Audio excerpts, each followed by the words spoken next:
Olá pessoal, tudo bem com vocês? Eu sou a Kelly, professora de História, e estamos aqui hoje para aprofundar os nossos conhecimentos sobre a Revolução Industrial.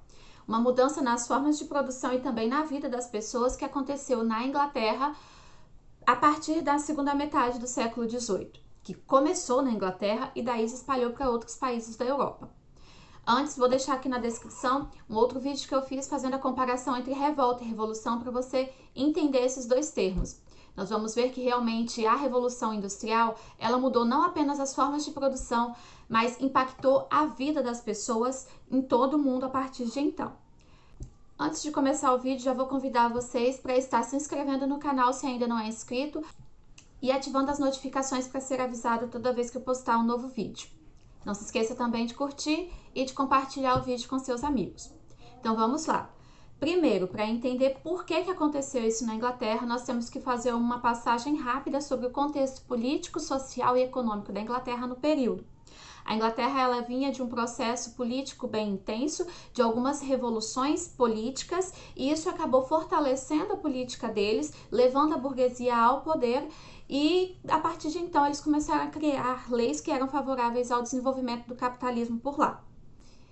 Os governos absolutistas ingleses já vinham incentivando bastante a marinha mercante. Aqui a gente dá destaque para Elizabeth I, que incentivou bastante a expansão ultramarina, e no governo dela a Inglaterra conquistou muitas colônias e isso foi enriquecendo uma classe, a classe dos mercadores marítimos, das pessoas que faziam mercado através do mar. Com a Revolução Gloriosa de 1689, eles vão estabelecer a monarquia parlamentar e vão obrigar o rei a assinar a Magna Carta e também a Declaração de Direitos, que são dois documentos que vão limitar os poderes do rei, vão entregar o poder de fato ao parlamento. E a maioria desse parlamento já é composta pela burguesia e por pessoas que apoiam a expansão de mercados, a expansão do capitalismo. E a partir de então virão leis que vão beneficiar essas pessoas e que vão beneficiar ali o surgimento da indústria e da exploração dos trabalhadores da classe operária que vai surgir então. Além dessa monarquia parlamentar, dessa política estabilizada da burguesia no poder e também do acúmulo de riquezas por meio do comércio ultramarino desde os períodos anteriores, nós vamos ter também a disponibilidade de mão de obra. Por quê? Neste momento na Inglaterra também vai estar acontecendo o que a gente chama de cercamento das propriedades rurais. Cercamento é o que, gente? Eles vão começar a botar cerca, delimitar as propriedades para a criação de ovelhas, também para retirada da lã, e essa lã é levada também para as indústrias posteriormente. Só que quando eles fazem esse cercamento e essa mecanização, esse início de mecanização da agricultura, muitas pessoas vão ficar sem mão de obra nos campos e eles vão para as cidades com as suas famílias. Chegando lá, não tem o que fazer. E aí eles vão se transformar numa grande massa de mão de obra barata que está disponível. Tanto homens, mulheres e crianças necessitam trabalhar, nem que seja por míseros trocados, para não morrer de fome. No solo inglês existiam ricas minas de carvão e de ferro. E com o surgimento das primeiras máquinas de ferro e movidas a vapor, isso vai ser importantíssimo, porque ali as minas de carvão eles vão utilizar para retirar fontes de energia e as minas de ferro para retirar a matéria-prima para a produção dessas máquinas. Outra coisa interessante é o protestantismo inglês. Lá tem muita força o puritanismo, e o puritanismo condenava uma vida desregrada, uma vida revoltosa, e dizia que as pessoas tinham que trabalhar e buscar o seu sustento com a própria força de trabalho. Isso meio que controlava ali a mente dessa grande massa de mão de obra barata disponível. Tá, falei para vocês que houve mudança nas formas de produção, mas não te falei sobre as formas de produção existentes no período. Até então, o mais comum era o artesanato. Como funciona o artesanato? O artesão conhece todos os passos do processo de produção. Por exemplo, se ele vai fazer uma bota, ele sabe desde tirar o couro, curtir o couro, preparar, cortar, montar o produto. Sabe todos os processos até chegar no final o produto prontinho. E claro, você deve saber, aí você deve conhecer alguém que faz artesanato. É um processo mais longo, mais demorado. E claro, como a gente não vende só o nosso produto, a gente vende também o nosso tempo. o produto final tem um valor um pouco mais caro também. Com o aumento desse comércio além mar, muitos comerciantes eles vão introduzir lá na Inglaterra, em outros lugares da Europa também, uma outra forma de produção que a gente chama de manufatura, onde a oficina, as ferramentas de trabalho e a matéria-prima pertencem ao capitalista. Ele compra a matéria-prima, coloca dentro de um ambiente e ali várias pessoas vão trabalhar para ele e não vão receber pelo produto, e sim pelo tempo de trabalho.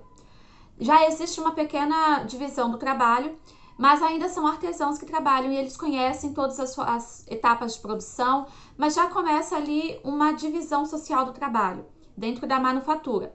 Mas ainda não tem máquinas, ainda não tem maquinário, ainda não é uma indústria. Depois, com a criação das máquinas industriais, essas máquinas vão substituir ferramentas e vão substituir também pessoas, e aí vai surgir o que a gente chama de maquinofatura, que é quando tem a figura da máquina dentro de um ambiente maior, porque a máquina é grande, então eles precisam estar num ambiente maior, que agora é chamado de fábrica ou indústria, e as pessoas, o operário, as pessoas vão apenas comandar as máquinas, controlar as máquinas, e as máquinas é que vão fazer a maior parte do processo de produção. Assim, tem a divisão do trabalho, tem a alienação do trabalhador, porque ele não vai ter necessidade de conhecer todo o processo de produção e vai ter também uma agilidade nessa produção, vai produzir muito mais peças, muito mais produtos em menos tempo, e com isso barateia o custo de produção, e esses produtos podem ser vendidos mais baratos no mercado. A primeira indústria a utilizar máquinas vai ser a indústria têxtil, ou seja, de produção de tecidos, principalmente tecidos. Inicialmente eles vão usar a lã lá dos cercamentos, e logo eles vão perceber que o uso do algodão é mais barato, e eles vão vão investir bastante na produção de tecidos de algodão.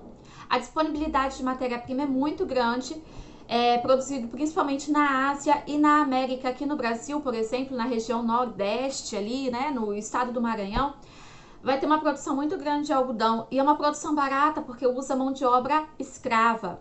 Então a Inglaterra ela vai começar a comprar essa matéria-prima barata, levar lá para suas indústrias, transformar em tecidos, transformar não em peças de roupa, mas em tecidos, em rolos de tecidos baratos que eles vão poder vender em outros lugares do mundo. Inicialmente essas máquinas são feitas de madeira, mas a partir do momento que eles começam a utilizar o motor com vapor, né, para movimentar essas máquinas, vai haver a necessidade de se usar um outro material, e é aí que eles começam a fabricar as máquinas de ferro.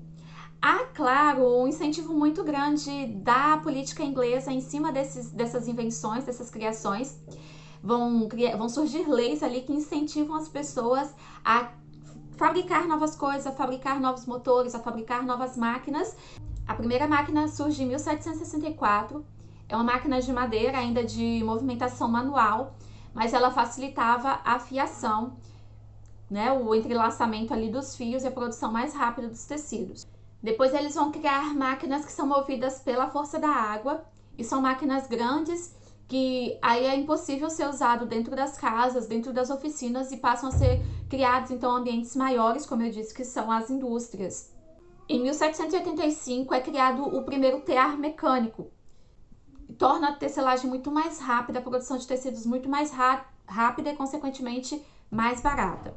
Esse motor a vapor ele também vai ser utilizado nos meios de transporte, e vai surgir em 1807 o primeiro barco a vapor. Em 1814 vai ser criada a primeira locomotiva a vapor, o trem de ferro, a Maria-Fumaça. Isso vai ser um impacto muito grande, tanto no transporte de pessoas como de produtos, vai meio que diminuir a distância entre os lugares e, consequentemente, também o valor, né, desse transporte de pessoas e produtos vai cair. O preço desse transporte vai cair. Então, nós temos uma revolução não só nas formas de produção, mas esse motor também vai ser levado para os meios de transporte. Vamos ter uma revolução na área dos transportes. Como mudanças sociais, nós destacamos o surgimento de duas novas classes sociais: a burguesia industrial e o operariado, ou também proletariado, que são os trabalhadores. A burguesia industrial, até então nós tínhamos a burguesia mercantil ou a burguesia comercial, que eram as pessoas dedicadas ao comércio, ao transporte dessas mercadorias e o comércio dessas mercadorias.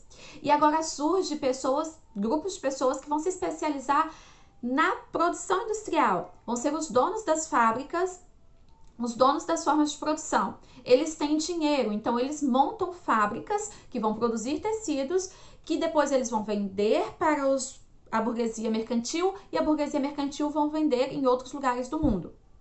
Os proletariados ou operários, eles são pessoas que não têm dinheiro para montar uma fábrica. Então, eles vão trabalhar com o que eles têm disponível, que é o quê? A força de trabalho. Então, eles vão vender a força de trabalho deles, vão trabalhar lá nas indústrias e, em troca, vão receber um pagamento pelo seu serviço. Como eles não têm como comprar matéria-prima ou como montar a fábrica, como comprar as máquinas, eles vão vender a sua força de trabalho.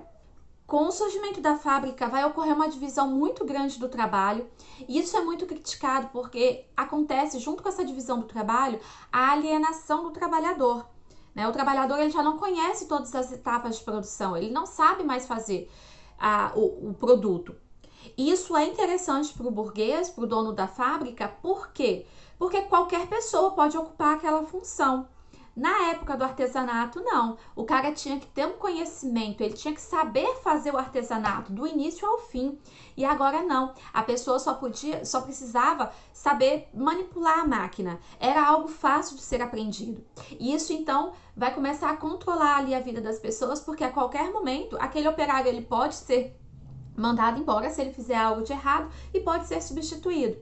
Isso vai começar a controlar a cabeça das pessoas, vai ter um medo ali, porque as pessoas precisam do trabalho, precisam do dinheiro para tentar não morrer de fome. É uma vida muito difícil desses operários, desses primeiros trabalhadores.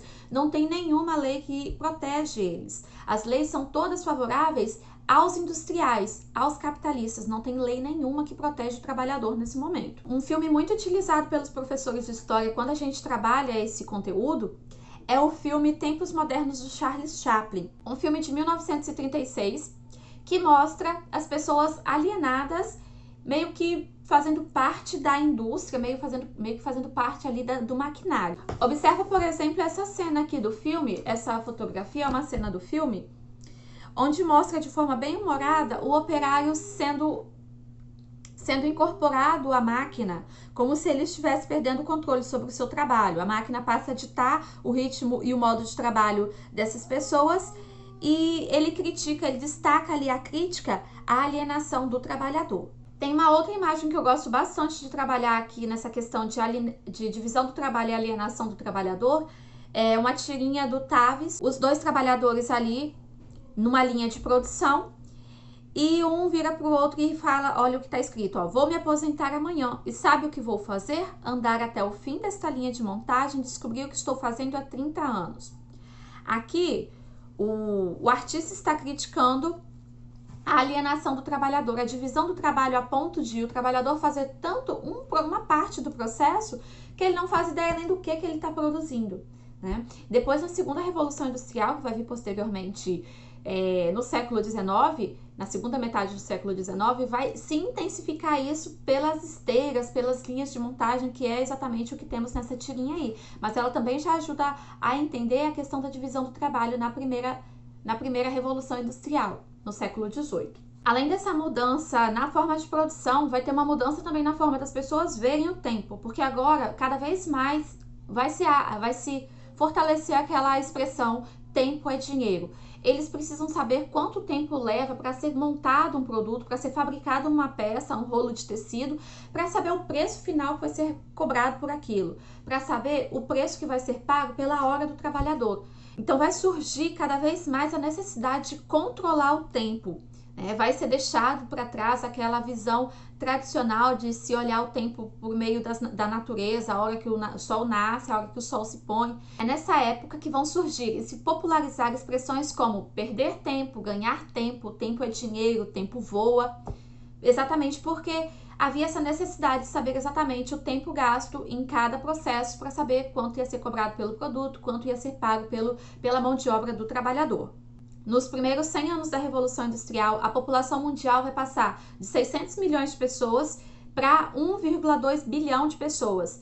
Ou seja, ela vai dobrar. E isso vai acontecer por quê? Nós vamos ter também o investimento na agricultura, a mecanização da agricultura, que vai aumentar a oferta de alimentos. E também o desenvolvimento na medicina, a criação da primeira vacina, que é a vacina contra a varíola, que era uma doença infecciosa e muito contagiosa, então ela dava surtos, assim, matava muitas pessoas. E no ano de 1796, Edward Jenner vai criar a primeira vacina contra a varíola.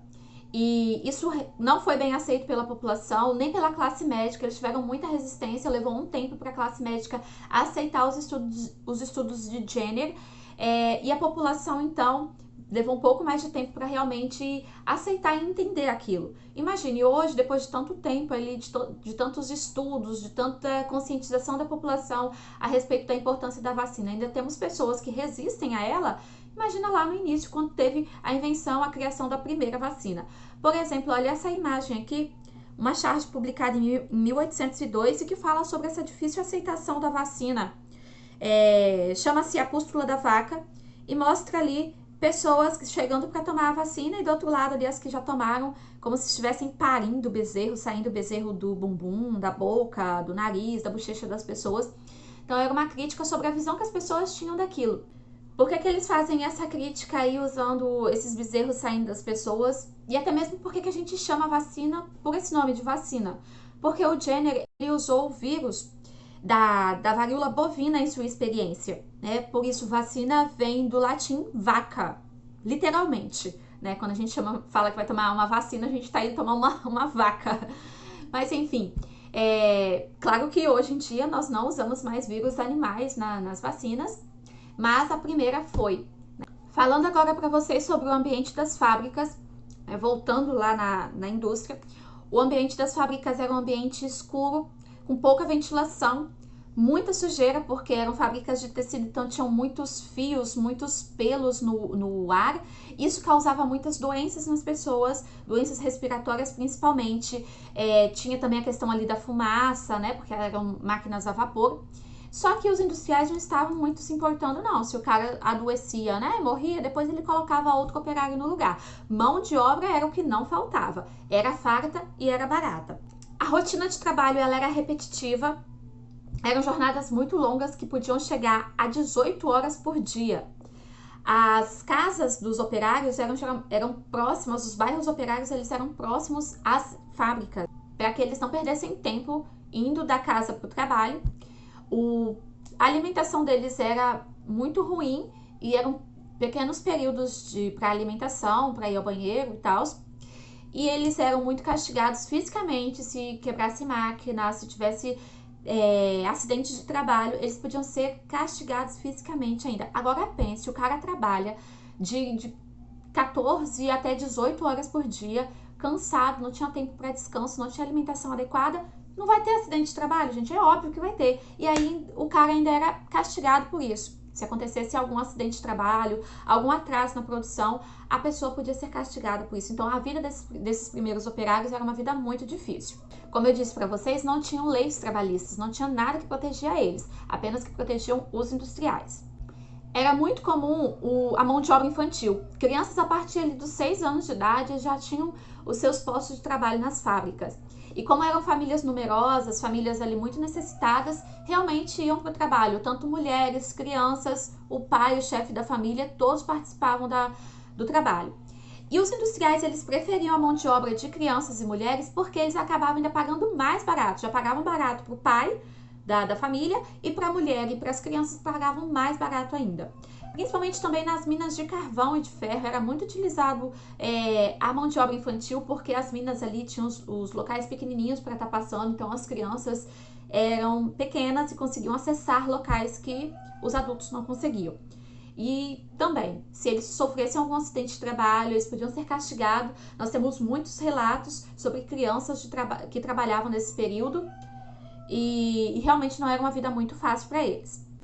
Fora das fábricas, a vida dos operários também não era nada fácil. Como eu disse, a casa deles era muito próxima das fábricas, então era um ambiente também muito poluído, o ar muito poluído, e eram casas muito pequenas, muito úmidas. Isso favorecia a proliferação de doenças, não tinha higiene praticamente nenhuma, local para fazer as suas necessidades, o que a gente chama, né, o banheiro, a privada, não tinha isso, era feito em locais públicos, ou quando tinha, era um para várias famílias.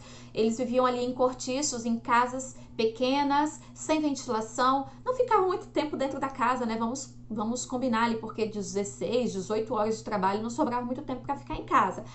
Mas em casa também não era uma vida muito fácil, eles não tinham muitas diversões. Isso, como eu disse para vocês, era controlado pelo puritanismo, pelo controle religioso na cabeça deles, e não era uma vida muito fácil. Os industriais, claro, a casa dos donos das fábricas era em locais mais retirados, em mais distantes um pouco das fábricas, e eles sim tinham uma vida muito melhor, muito diferente da vida dos operários. Apesar dessa dificuldade dos operários, a vida no campo ainda era pior. Então, muitos iam para as cidades, porque na cidade, apesar de ser ruim, no campo era pior. Vou destacar aqui um texto para vocês de um historiador que fala sobre isso. Ó. A cidade significava para os operários a única possibilidade de melhorar um pouco seu padrão de vida, de não passar fome, de tentar proporcionar a seus filhos alguma instrução ou oportunidade de um futuro melhor.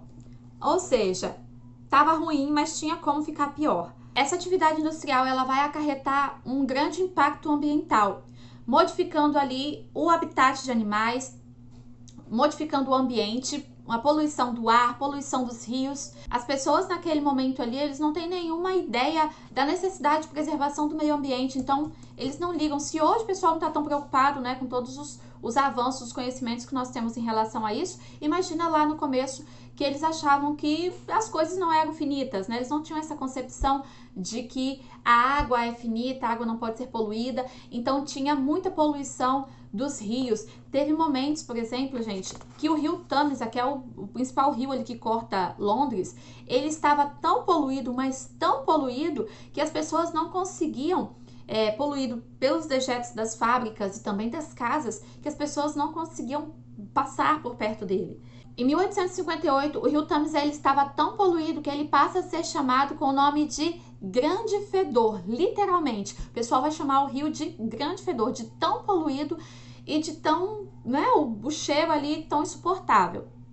E essa poluição vai gerar a proliferação de muitas doenças, por exemplo, o cólera. Entre 1831 e 1851, o cólera, uma epidemia de cólera vai matar mais de 70 mil pessoas lá na Inglaterra, lá em Londres.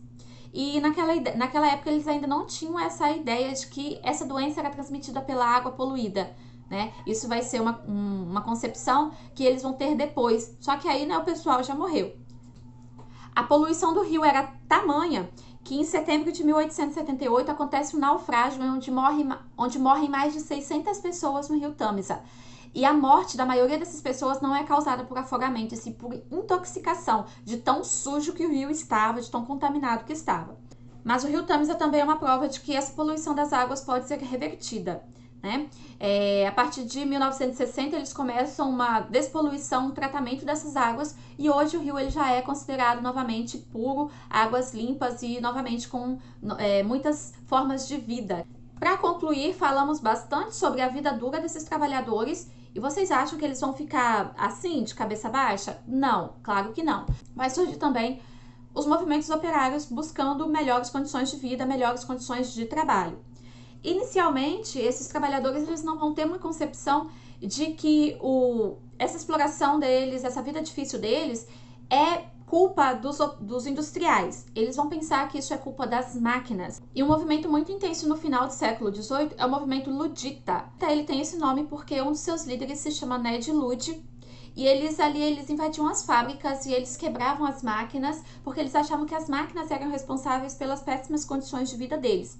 Claro que eles iam fantasiados, disfarçados, porque as pessoas que fossem pegas nesses motins, nesses movimentos de revolta, eles eram castigados por leis do país, não apenas castigados pelos industriais, pelos donos das indústrias. E ele também podia correr o risco de ser demitido e nenhuma outra indústria contratá-lo, e aí como que ia ficar a vida dele. E eles são conhecidos também por quebradores de máquinas, porque eles, literalmente, eles quebram as máquinas.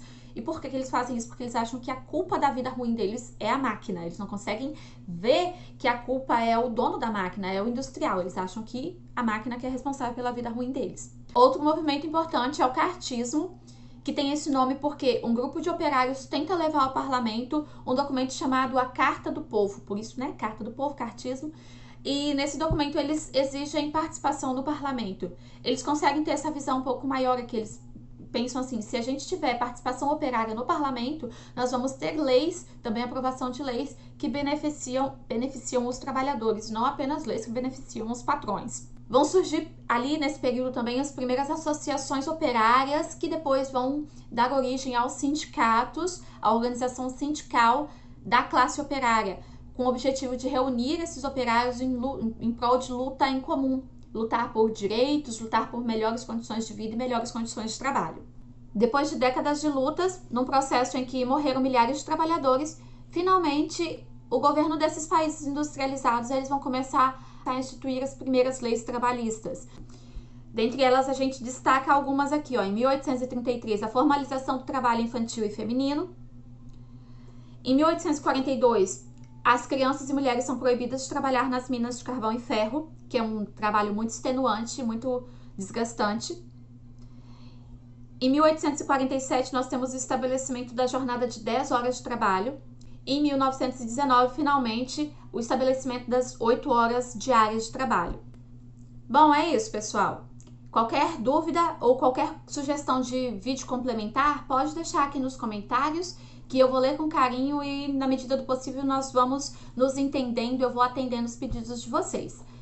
Por enquanto é isso. Muito obrigada por acompanhar-me até o final. Tchau e até a próxima!